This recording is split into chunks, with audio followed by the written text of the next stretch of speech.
Au bout de 10 pas, je ne voyais pas grand-chose, hein, à cause des flammes et de la fumée. Et puis j'avais soif, j'étais en nage, j'avais le frisson, j'étais transi. Et ça sentait le brûler. Une odeur horrible.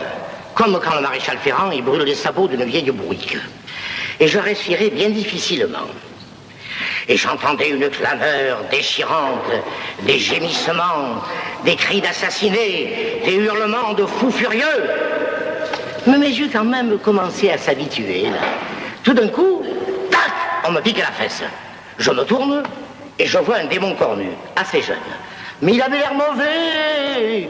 Il me dit alors, tu entres ou tu entres pas?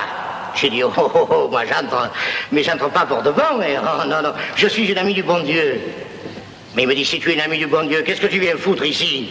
J'ai dit, oh, ne m'en parlez pas, je tiens plus sur mes jambes. Je viens de la part du bon Saint-Pierre pour savoir si par hasard, vous n'auriez pas ici quelqu'un de cucugnant.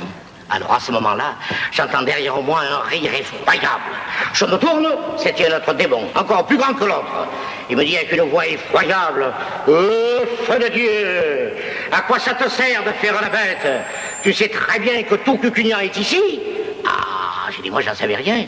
Je pensais que peut-être. Il me dit, allez, conduisez-moi ce touriste à notre succursale de cucugnans et montrez-lui bien en détail comment on les traite ici, les cucugnanais.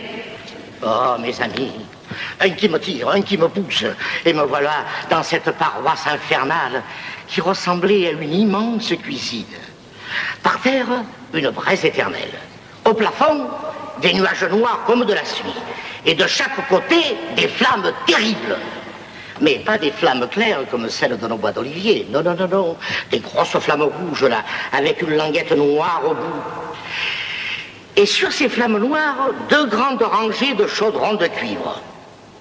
Ceux de droite, ils faisaient comme un bruit de pot-au-feu, là. Et de temps en temps, la vapeur soulevait le couvercle, là.